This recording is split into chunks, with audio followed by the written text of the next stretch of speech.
dreaming of a world I thought I'd never see. And then, one day, I got in. Hey, my name's Colin. This is what I thought the person in charge of rebooting this dormant IP thought of, with the original looking very dated. It needed a refresh of sorts in a lot of different ways. First things first, I recently watched the first Tron for the very first time before making this video so that I could make this video. And one thing I have to say is that the first had a much more goofy tone than its sequels. And the CG and special effects wasn't that impressive considering Star Wars came out 5 years prior to this movie coming out. And I understand Star Wars did a lot of things that revolutionized special effects and all of that, but still. And credit where credit is due, Tron used mostly animation, and it makes sense why the visuals are so dated, because computers weren't even able to handle that powerful of animation.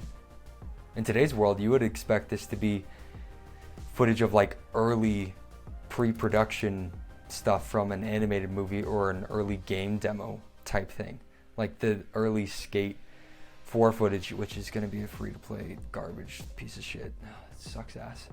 And also, the newer one that came out in 2010 was a sequel to the original, but it's weird how many things were missing from the world that were present in the original Tron that weren't present at all in the sequel in 2010. Such as different types of games. Like there was this one game where there's this cup Pong thing where you tried to hit a ball and they would destroy one of the rings of the platform that the person was standing on and tried to make them fall down. Super interesting. Never saw that anywhere in the world present. Or the antagonist of the entire first film, which was a sentient AI called the Master Control Program, which was never referenced at all in the sequel, like at all. Like they didn't even bring it up at all. And it had a subplot in the original where it was trying to take over the world. It was just the AI taking over the world type story beat. And I also have to show you this pic of the AI later on in the movie, near the end. He looks like this, and come on, this picture is just so comical. It's like the Kool-Aid Man if he was like pressed up like against like two walls. Like it is so comical. Also in the original, the programs were supposed to have a user counterpart. So basically each program in the grid world on the outside, they had the exact same person on that outside world, but the program was just the thing that helped them do their job if they were doing something on the computer, which is so weird. There was like one that was in charge of like taxes and stuff, and he like said he like enjoyed his job. It was weird. But in the rebooted version of 2010 and the series afterwards, we see many programs not having specific jobs specifically for helping the outside world. Some of them have jobs that are specifically in that world. Like they have jobs repairing light cycles and other jobs. Like it's a society of itself, not a society that's just for helping the users in the outside world. Also, one more thing that I have to say about the original. Just look at this guy. They knew what they were doing when they gave him this outfit to wear. Look at that hat. You can't even tell me that's not. Like, come on. And this guy that I'm showing you right now is actually like one of the guys that's supposed to help the programs communicate with the users on the outside world. Like there's a beat in the original film where Tron, he like communicates with the guy that's controlling him on the outside world, and he basically tells him what to do, like speaks to him. It's weird. It's weird. But like he's the one that holds the gateway to this place for him to do that.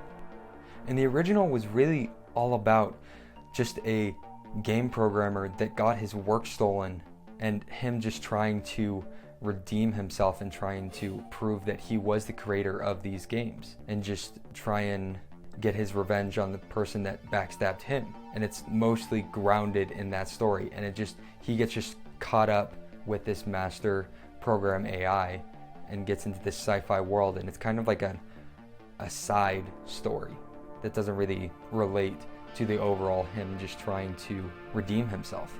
Now, after having seen the first one for the very first time recently, my biggest gripe was it wasn't the CG, it wasn't the terrible animation or anything like that. It was honestly just the story. The movie was just dated. The storytelling wasn't that concise. The random things like the water in that random cave and just a bunch of things that just didn't need to be in the movie at all make no sense for the reason why they're there. And it really doesn't help the pacing of the movie at all. And the acting just isn't great, and it's just not my cup of tea. But I understand why people like the original, and I think why the original has such staying power in people's minds is because the timing of when this movie came out. It was when arcade machines were king everywhere, and the idea of a computer-generated world and a new society being inside a computer and you traveling into that world is just a cool, a really cool idea. And the animation was pretty revolutionary for the time. Computers were not strong. This is 82 we're talking about. And you gotta give them credit. Like, they probably worked their asses off to try and make this look as good as humanly possible for that time. And honestly, I can't even blame, because it is good. Now let's move on to the sequel made in 2010. Now, why did a sequel take so long to make if Tron is such a classic? Well, the original, like the one in 2010, it was pretty well received with audiences and critics alike, but it really became a cult classic, and it didn't do numbers at the box office. It wasn't a super hit, it wasn't a super flop, but only years later was it really considered a classic and a cult classic. Now, Legacy, the one that came out in 2010, was actually produced by the same guy that the original one was directed by, Steven Lisberger. And the music, oh my god, the music. I think the only reason why I love the newer Tron so much is because the music just creates the atmosphere that you just want to live in that world. It's so hard to describe, but Daft Punk just encapsulates the vibe that the new Tron world tries to emulate and show to the audience. In the original film, the soundtrack was not really that memorable.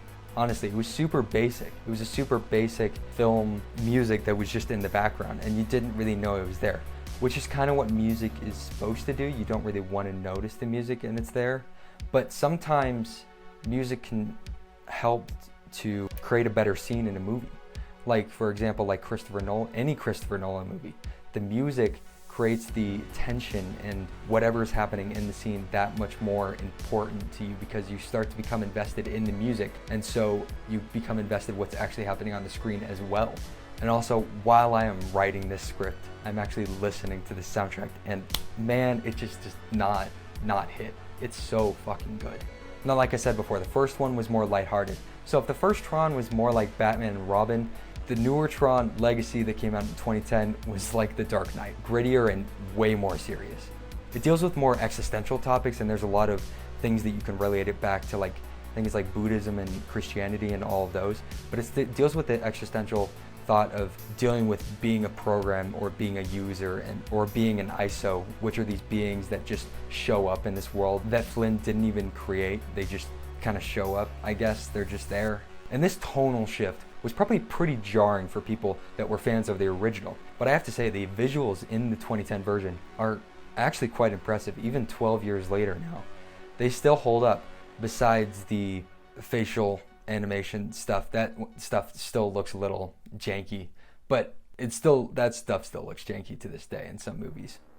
But the CGI and the special effects in Tron look so good. It really helps to build out the world in a way that we haven't seen before. And once again, with the 2010 version, it did modestly well at the box office, and it was received okay in critics and audiences' eyes. But again, literally the same thing that happened with the original. Only years later, it become a cult classic, and people look back at it fondly, like me.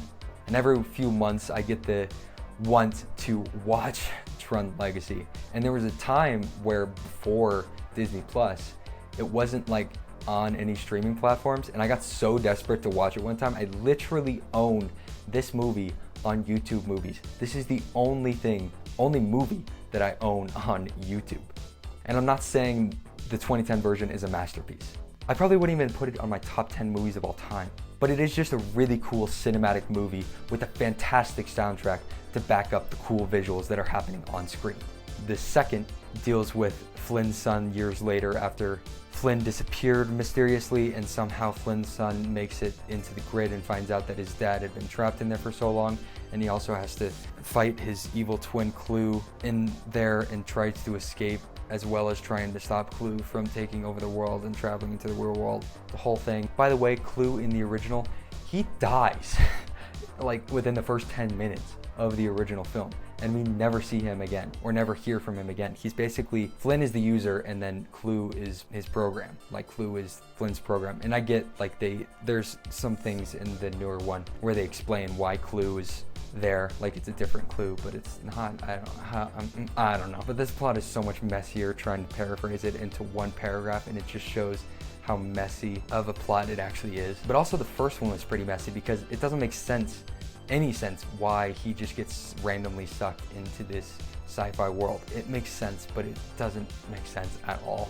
Then 2 years later, after Legacy was released in 2010, in 2012 they came out with an animated series called Tron Uprising, which basically takes place before the events of Legacy, where like Tron is like still alive and he's like trying to help this renegade guy become the new Tron or whatever. And I fucking love this show. Go watch this show. If you have Disney Plus, it's on there. Fantastic. It's only one season though. And I watched this when it came out, right? And I was so hyped after the first season wrapped up. I was like, oh, this is sick.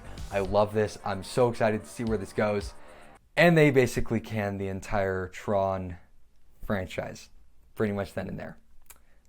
Now, why did they do this? Now, when they were originally planning on rebooting this dormant IP, Tron, they didn't really have a big heavy hitter in the sci-fi scene. But then Disney made moves. They made moves. They bought Star Wars, and then they bought Marvel.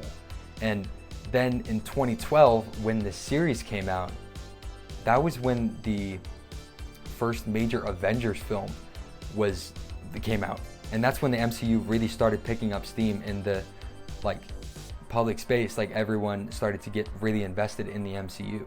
So I understand why they didn't commit more money to this franchise. But I really hope that we don't have to wait another 30 years for another movie or anything in this world, because I really do think that if done right and done well, this franchise can really just completely blow up and really become just huge and what it really should be after the 2010 movie, because it should have been. It really should have been. And I understand that the plot and everything, the acting and some of the parts of the 2010 version, I'm not saying it's a masterpiece. It was a good movie, though. It was a good movie. I don't care what you say. It was a good movie. It was a decent movie. It just wasn't the movie that it needed to be to revamp Tron franchise and IP in general as a whole. It was trying to just pull up like 100-pound rock on like a 100-mile hill and not ever training a day in his life. They just needed more time to have this. They needed just a way better movie. And that's my video about Tron. I hope you guys enjoyed this video. The reason I made this is because I originally saw the